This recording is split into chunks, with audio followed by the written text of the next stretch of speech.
नमस्ते share holders, welcome to resource by Ritwik. तो investors, India में म्यूचुअल फंड की पॉपुलैरिटी बहुत तेजी से बढ़ रही है और अगर जून 2025 तक गौर करें तो म्यूचुअल फंड फोलियोज की संख्या लगभग 241 मिलियन तक पहुंच गई है, जिसमें से लगभग 190 मिलियन रिटेल इन्वेस्टर्स और हाई नेटवर्थ इंडिविजुअल्स वाले हैं। जिससे पता चलता है कि बड़े नंबर पर लोग वेल्थ क्रिएशन के लिए म्यूचुअल फंड पर भरोसा कर रहे हैं, जिससे आज के डेट में इंडियन म्यूचुअल फंड इंडस्ट्री का एसेट अंडर मैनेजमेंट 74.41 ट्रिलियन तक पहुंच गया है।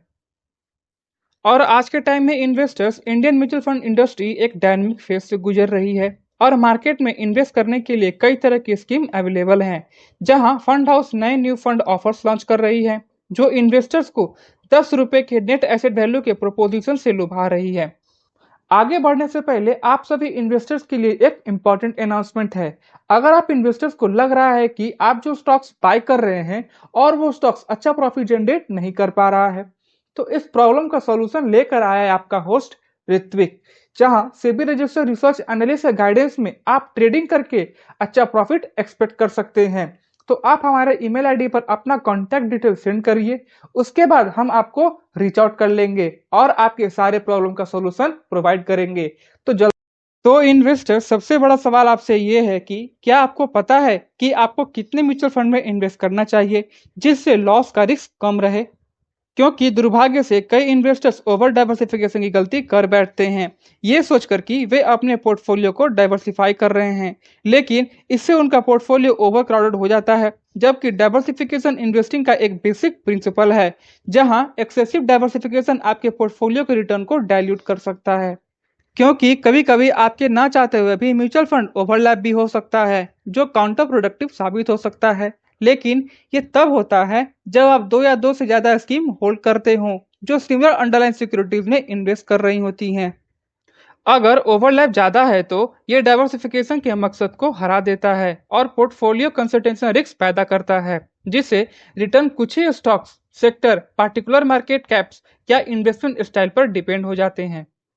और एक पॉइंट के बाद आपके इन्वेस्टमेंट पोर्टफोलियो में हर नया म्यूचुअल फंड स्कीम सिर्फ एडिशनल स्पेस लेता है, लेकिन कोई एक्स्ट्रा बेनिफिट नहीं देता। फिर बड़े पोर्टफोलियो को मॉनिटर करने का बोझ और रिस्क बढ़ता जाता है। इसलिए म्यूचुअल फंड ओवरलैप और ओवर डाइवर्सिफिकेशन से बचने के लिए ऐसी स्कीम ऐड करना जरूरी है जो यूनिक हो और जो आपकी risk profile, investment objective, financial goal और गोल अचीव करने के लिए अवेलेबल टाइम से अच्छी तरह अलाइन होती हो। इसलिए आप इन्वेस्टर को सजेशन है कि एक लिमिटेड नंबर 5 से 7 यूनिक की स्कीम से ज्यादा इक्विटी फंड में इन्वेस्ट नहीं करें और कोर एंड सैटेलाइट अप्रोच को फॉलो करते हुए आपको अपने कोर पोर्टफोलियो, जो ओवरऑल इक्विटी फंड पोर्टफोलियो का 65 से 70% कंप्राइज करता है, उस पर गौर करें। जो कि पहला है बेस्ट लार्ज कैप फंड, फिर दूसरा है फ्लेक्सी कैप या फिर मल्टी कैप फंड, फिर वैल्यू फंड और लास्ट है कॉन्ट्रा फंड। क्योंकि सैटेलाइट पोर्शन में जो इक्विटी पोर्शन का 30 से 35% तक हो सकता है, एक अग्रेसिव हाइब्रिड फंड और एक मिड कैप फंड कंसीडर कर सकते हैं। और अगर आपकी हाई रिस्क एपेटाइट है तो एक स्मॉल कैप फंड भी कंसीडर कर सकते हैं। कोर और सैटेलाइट इक्विटी पोर्टफोलियो के लिए ओवरऑल इन्वेस्टमेंट हॉरिजॉन 7 से 8 साल या उससे ज्यादा होना चाहिए।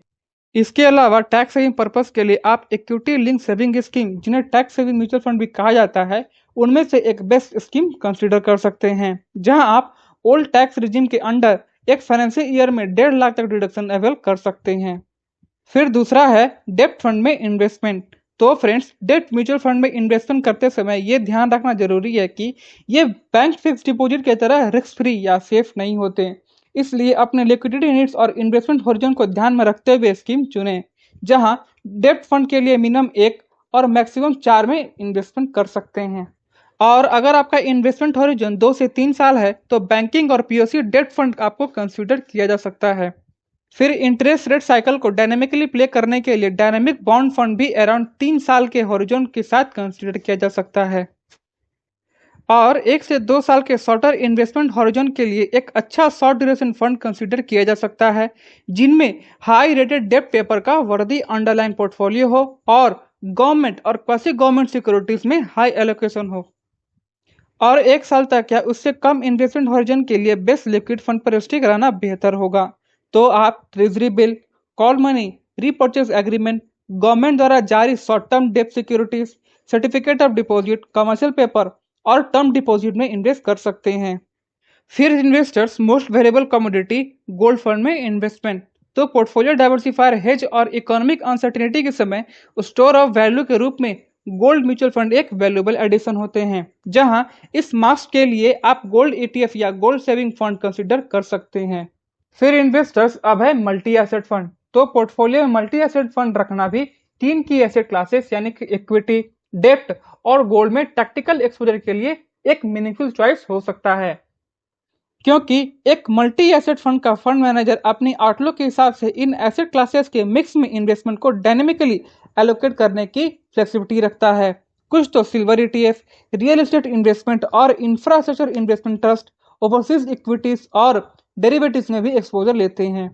ये देखते हुए कि सभी एसेट क्लासेस हमेशा एक ही दिशा में नहीं चलती और उनका एक unique risk return trade off होता है, और वे 3 से 5 साल की टाइम में आपको डिसेंट रिस्क एडजस्टेड रिटर्न दे सकते हैं।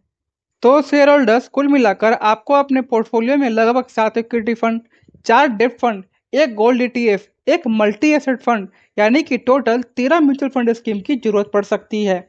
इवन अगर आप अपनी रिस्क एप्टीट्यूड के हिसाब से एक सेक्टर फंड और एक इंटरनेशनल फंड भी कंसीडर कर रहे हैं, तो भी आपको अपनी पोर्टफोलियो में टोटल 15 म्यूचुअल फंड स्कीम से ज़्यादा जरूरत नहीं पड़ेगी। इसलिए शेयर होल्डर्स म्यूचुअल फंड में इन्वेस्ट करते समय क्वांटिटी की बजाय क्वालिटी और सुटेबिलिटी पर फोकस करें और एक सेंसिबल अप्रोच फॉलो करें। सो इन्वेस्टर्स, क्या आप अपने पोर्टफोलियो के लिए सही म्यूचुअल फंड चुने हैं? Share review in comment box and keep watching research by Ritwik.